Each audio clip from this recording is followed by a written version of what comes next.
Today I was going to talk about thyroid function and its link to gut health. It's something I see cropping up a lot actually with clients in clinics, so I thought it'd be a useful one to cover today because there's a lot of links. There's 5 links that I'm going to discuss today between your gut health and your thyroid health, and give you a few more pointers in how you can actually get things working a lot better for you naturally. And see if you can kind of take that approach, whether or not you're taking thyroid medication. Okay, so firstly then, how do you know if you've got a sluggish thyroid? Well, thyroid hormone pretty much is active in every cell in the body. So if you've got low thyroid function, you can have pretty far-reaching problems. But the general thing is like a general kind of slowing down of everything. It slows down your metabolism, and your energy levels will be very low if you have a low thyroid function. You may also experience symptoms such as depression or feeling very cold. That would be a telltale sign, so very cold hands and feet, and just that kind of general slowing down of everything. So maybe you can't lose weight as easily as you used to be able to, even if you're exercising or making efforts to lose weight and it's not coming off. This could be a real reason behind that. Okay, so as I say, there are a lot of links between thyroid health and gut health, so let's get stuck in then and let's go over 5 of them now. So the first one I would be looking into is whether or not you have an imbalance of good and bad bacteria, because this can be not helpful with regard to your thyroid. So if you have not enough good bacteria and too many bad bacteria, that can be, it's called dysbiosis. This can be a bit of a trigger. You may have a bit of an infection going on. You may have parasites, etc., which can also cause or be kind of lingering behind any kind of underlying thyroid condition you have. There's secondly new research out in the last few years that's linking SIBO with thyroid problems. So if you know you have SIBO, so SIBO is basically where you've got bacteria living in the wrong place. It's flourishing in the wrong place. So it's doing its thing in the small intestine rather than the large intestine. We want the bacteria in the large intestine, and very, very little bacteria in the small intestine. If you've got this going on, then that can also interfere with thyroid function. And this is something I see a lot personally, so I'm not surprised it's come up in the studies either, because there is often a link there. Okay, so we'll go over what you can do about that in just a second. Number 3, there is also a link with the dreaded leaky gut syndrome. So if you suspect you have a leaky gut, so it's generally characterized by having a lot of allergies, food allergies, intolerances, things like that. If, say, you ate gluten-containing food, for it to give an example, it leaks through, it becomes, it triggers then systemic inflammation. So it's often behind quite a few conditions where inflammation is the key.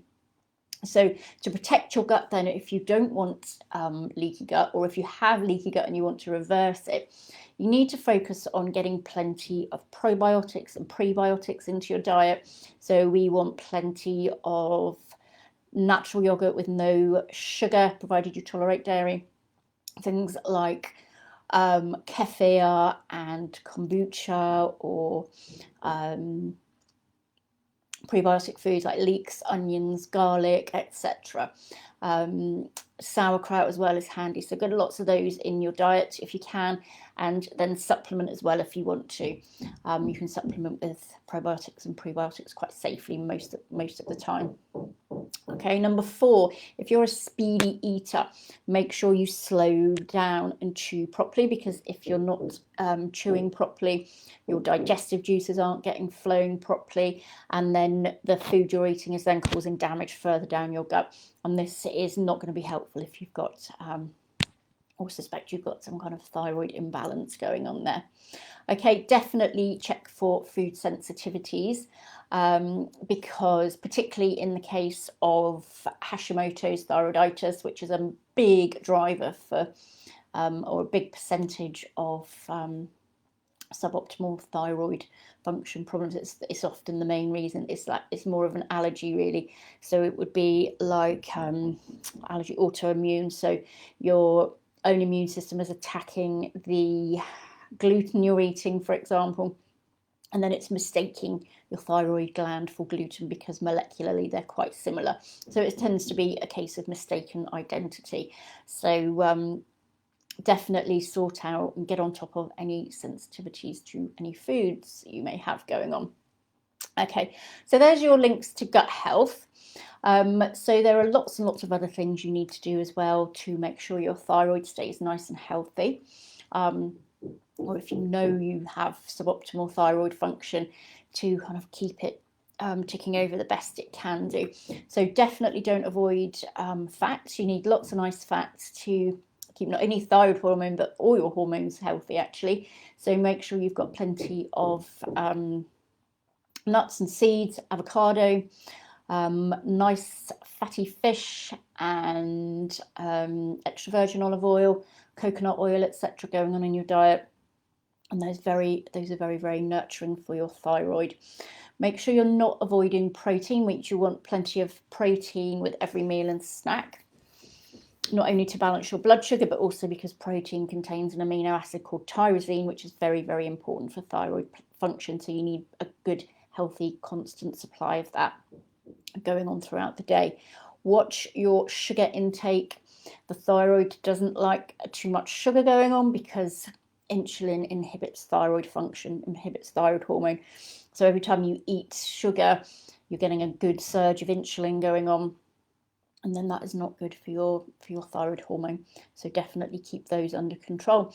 You want lots of nice nutrients going on, so you want lots of vitamin D. Get your levels checked if you haven't done, and definitely get out in the sunshine with no lotion on, without burning, of course. You want lots of vitamin A going on, selenium from Brazil nuts and seeds and brown rice, etc.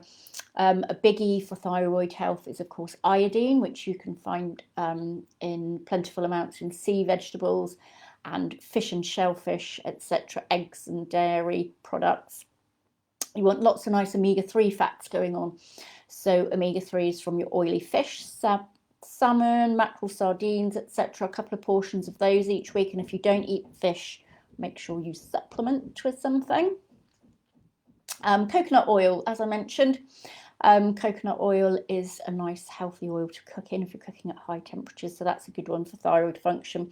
And also, if you do suspect low or sluggish thyroid, then you need to avoid goitrogenic foods. So these are mainly things like cruciferous vegetables, so your broccoli, cauliflower, cabbage, etc. Avoid eating those in very large amounts. I don't often see people eating tons of these things.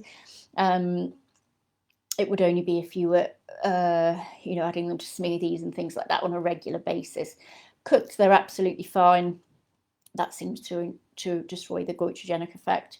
But if you are eating tons and tons of raw things like that, then, or soy, of course, then make sure you rein that in a little bit to be on the safe side. Okay, so I hope that helps you. I hope it helps give a bit of an overview. But if you would like to speak to me about anything like this, gut health, hormone health, anything, then do put yourself into my diary for a free chat so I can find out what's going on for you. And I should put a link to that in the comments. Okay, I shall see you next time. Bye-bye.